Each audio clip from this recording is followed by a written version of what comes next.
International monetary fund IMF ఉంది కదా, మళ్ళా 3.3 బిలియన్ అంటే 30,000 crore లోన్ పాకిస్తాన్కి ఇస్తుందట ఐఎంఎఫ్.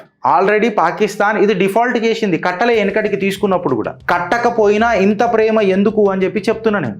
అసలు ఐఎంఎఫ్ని కంట్రోల్ చేస్తుంది ఎవడు?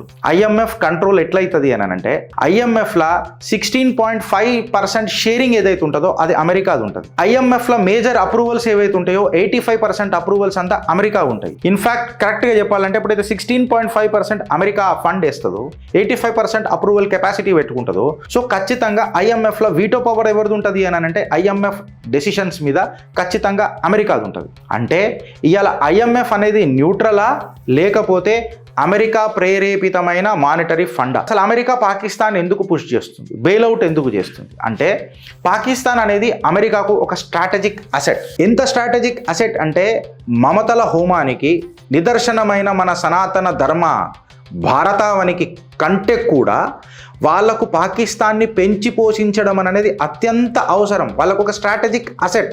పాకిస్తాన్ ఏముంటుంది అంటే ఒక కోల్డ్ వార్ ప్యాటర్న్ని ఫాలో అవుతుంది, ఒక బ్రోకర్ కరెక్ట్గా చెప్పాలనంటే.